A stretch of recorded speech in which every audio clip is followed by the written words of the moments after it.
Yeah, I'm here. It's Erin Davis, Rudy's wife. I'm here, Ken. How you doing, sir? Hi, Rudy. Yes. Hey, I'm sorry. Go ahead. I didn't mean to interrupt you. I'm a person who's been very involved in this case regarding free Lazor, and I've been working with him for 20 years trying to help him on his case. And someone said that they had talked to you recently, and you just learned about it. That's true. Yeah, I've just learned about him, and I wrote him some letters, and I read those letters into YouTube. Let me ask you, and I don't want to put you on the spot, and if you don't feel comfortable, that's fine. But do you mind if I have a recorder on while we talk, and you can? No, you go ahead. Okay. Well, very good. I usually have a recorder on, and because I talk to a lot of different people for a lot of different political prisoners, and so yeah, we've been learning about PF Free Lazor. I got a letter from him, and it appears that he shot somebody breaking into his own home, and he spent a large amount of time over and beyond the sentence that he originally got, and we're just trying to educate people about his case. But you've been on this a lot longer than I, and many people are just now finding out about him. But what can you tell us about him? Well, it's the American Free Press. do you get the American Free Press? You know, I bought that particular issue just to read about his case. I think it's called issue 14. It's on page 30. It's called Miscarriage of Justice. And I did read it a few days ago, but it's been a while. And so...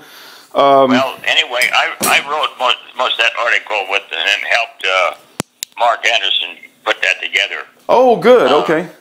I've done some quite a bit of writing myself.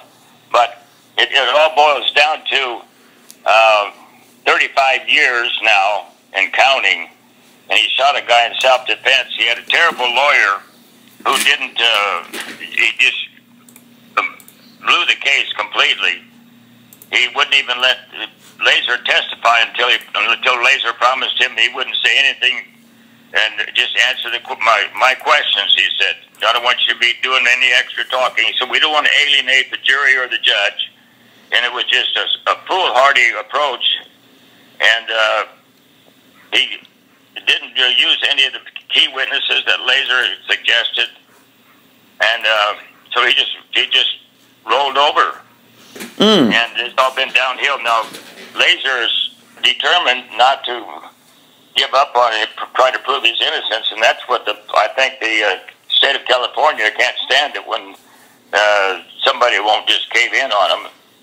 And he's been,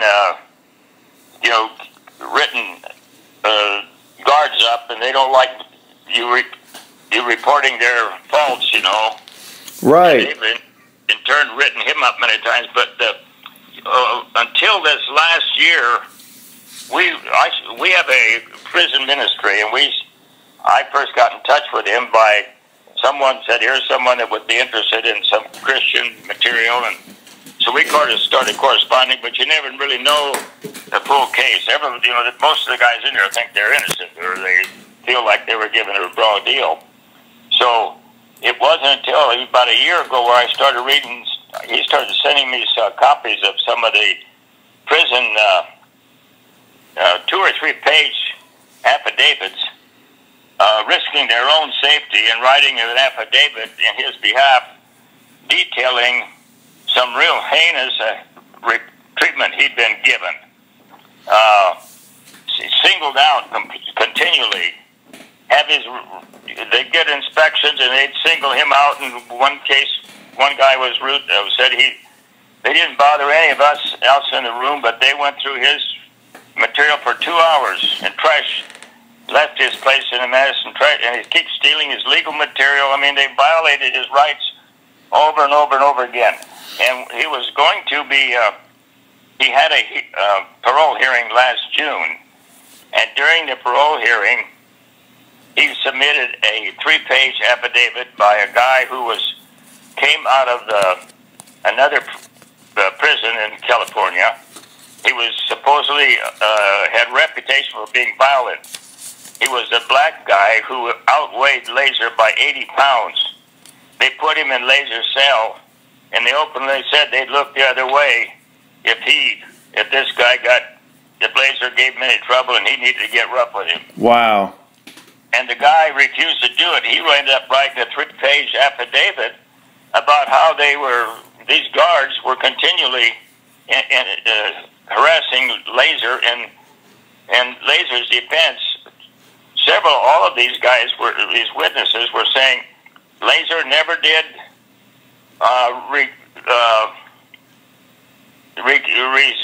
react with violence of his own, or he's always spoke with respect. He said he never did resort to being violent himself in reaction to all these guys, these guards, and the way they were treating him.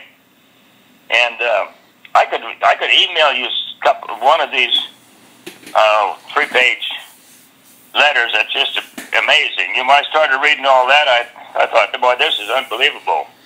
I would definitely like to get an email from you of that. If you know the affidavit, I guess, of the other prison cellmate. Do you know how long Lazor has been in Salinas Valley State Prison? Has he spent all 35 years in the same prison, or have they moved him around to different California prisons? Moved him 51 times, either from cell to cell or prison to prison. He's been. We get an address change on him about every couple months.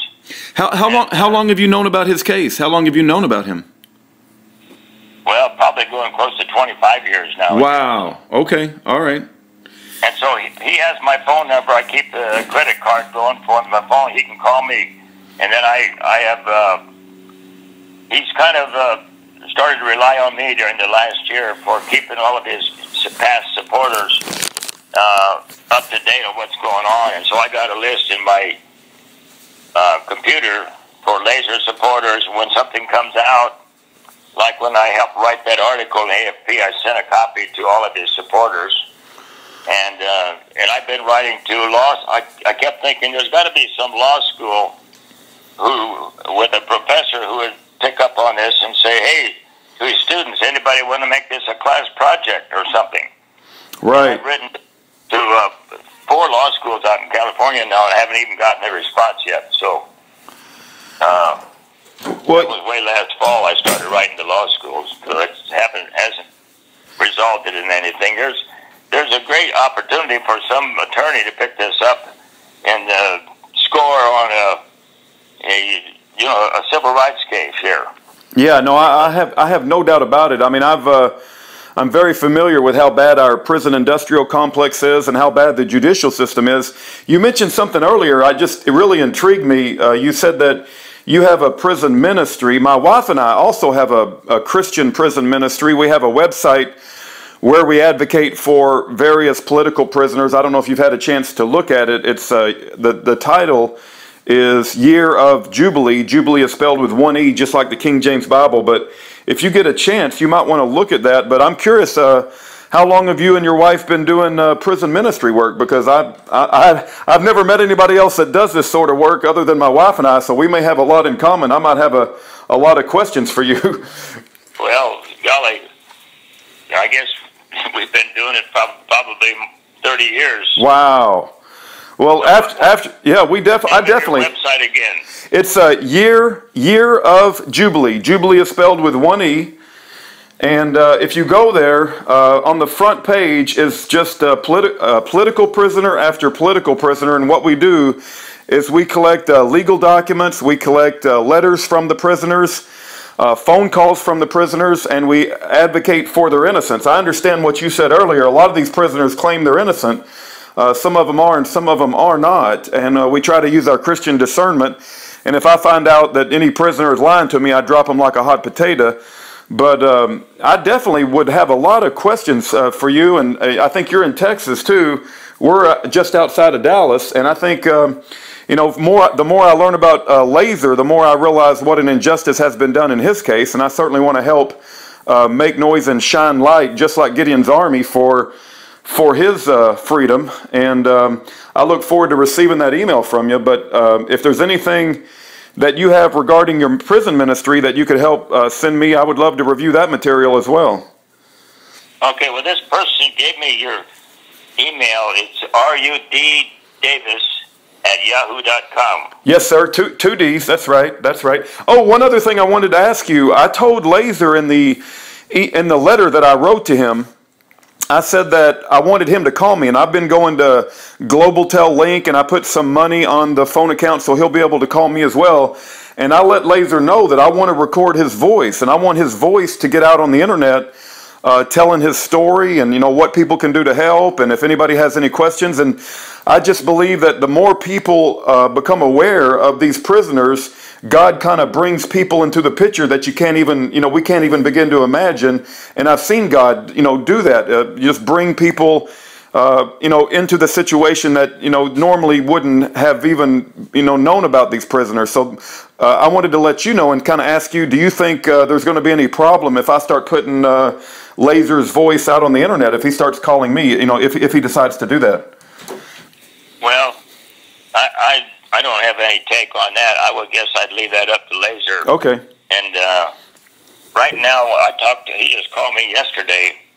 And by the way, have you already sent him your phone number? Yes, sir. I sent him my phone number. I sent him some questions as soon as I learned about his case. I think the girl who originally told me about him is named Carol. I won't say her last name, but she's the one who originally told me about him. And she told me about a couple of other guys too, Richard Taus, T-A-U-S, and one other gentleman I can't recall the name of right now. Okay. Well, anyway, let's see, what was I about to tell you? Well, and I should also share. I should also share with you. I'm sorry. Go ahead. But I wanted to share with you that I spoke to a lady by the name of Gail, and Gail says that she is Lazor's surrogate mother, and she covered the whole incident about, you know, him having to shoot that crazy man in self-defense, and he was coming at him with a meat cleaver and that sort of thing. Gail is an amazing lady. She knew him 10 years before he ever went in there, and she has been stuck with him like a surrogate mother is a good definition, because she's in her 80s and still having to work for a living. I send her a donation every once in a while that she can, and also money that she can use to buy material, like he needs typewriter ribbons and things different times. He has to buy his own typewriter ribbons to write documents. And so I've been helping her out, but the numbers of people that I've been in touch with, they're really amazing people. Like there's one named Marlene Hepp, H-E-P-P, and she wrote a page affidavit some years back in support of him, detailing some of his amazing things that he'd done before he went in, and what an honest person he was, and everything. She was involved with real estate with him. And I've talked to her several times, and she has lots of information. I talked to both her and Gail to help put together that document for the American Free Press. And they have lots of basic information that no one else has, I guess. No, I could tell by talking to Gail that she was very lucid, articulate, and she loves Lazor. There's no doubt about it, and she believes in his innocence. And she came across as very passionate that he needs to be out of that prison. So you're absolutely right about Gail. I definitely got the impression that she's a very authentic, sincere, loving woman when it comes to Lazor. And she's got an amazing memory, it seems like, because I've never found anything she said to be contradicted by anyone else I've talked to. Right. So you'd be a good one to talk to regarding any of these things. But I'll go ahead and get some things in the email to you tonight. Okay. And you can respond and let me know if they come through okay. Yeah, I will certainly do that, and I look forward to receiving that, and I look forward to communicating with you more. The other thing I'll share is that it appears that Lazor has a Facebook page that somebody is running for him, as well as a website called free-lazor.org. So he appears to have a few people on the outside that are handling some of his social media, and that's always a good sign when he's got trusted friends that are doing those sorts of things. So I guess you probably know who those people are? Yes. Okay. Yeah, and matter of fact, I know the guy who's helped set that website up, and he's got pages and pages of documents there, transcripts from his trial and different things. Oh, good. On that. Oh, good. On his website. Okay, because a lot of times when people are learning about a prisoner for the first time, the first thing they ask for is they want to read the trial transcript. So I'll try to go find those as well. Seems like there was one other question I wanted to ask you. Oh, I know what it was. He was known as the Buddy Holly Jr., right? He very talented, I guess, musically inclined, a songwriter.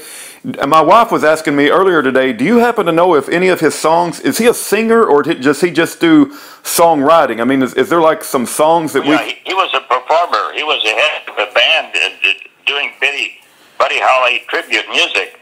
Gotcha. As a matter of fact, there's some on his website. You'll see a picture of him, some articles about him, and publicity that he received.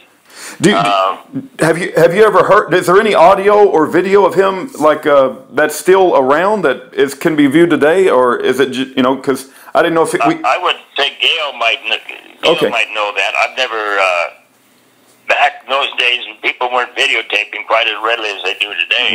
Right. Okay. But he wrote music. And he's written like 100 songs since he's been in there, but he hasn't had any avenue to get them used on the outside. But yeah. Anyway, by his picture on his website and stuff, he must have looked a lot like Buddy Holly. He had the horn rimmed glasses and played like Buddy Holly did. Right. Yeah. I gathered that too. And okay. Well. I appreciate you reaching out to me. I was trying to, you were mentioned in his letter. He mentioned you specifically, so that's why I kind of asked Carol and a few other folks if anybody knew who you were. And I appreciate you letting me record this because I want to try to get out as much information about him and his case. And I gather that they have mistreated him and moving him around to 51 different prisons is very common when they've trying to do you in and got a target on you. And we're gonna do our best to make noise and shine light. And if you get a chance, check out our Year of Jubilee website, and we'll try to do what we can to bring attention to Free Lazor's case as well. Let me give you my cell phone. I'm just talking on my wife's house phone right now. I'll give you my cell phone, which is what I use all the time, and I do texting back and forth on that. Oh, great. It's 90. Got it. Okay, and it's Ken. And how do you spell that? And how do you Masat? Yeah, that's right, Masat. Okay. Well, very good, Ken. I really appreciate you calling. And if there's any questions or you have any guidance for me or direction, or if you think anything that I need to know, don't hesitate to reach out to me too. And my wife and I are pretty much into this prison ministry full time. Our whole mission in life is to bring attention to the unjustly incarcerated, and we're Christians. And I think Free Lazor, Gail told me that he was a believer as well, so we were very encouraged to hear that. That's probably what's got him through all of this terrible time that he's spent in prison. So we just are going to pray to the Lord that a miracle happens and he gets out of there. That's all we want is for him to have his freedom and to take the reins of his life again. Well, we had a family band for 15 years traveling the country, and we played it for some prisoners and some different occasions. So okay, that was kind of part of our interest also. It sounds like a Johnny Cash kind of thing with Folsom Prison. So right.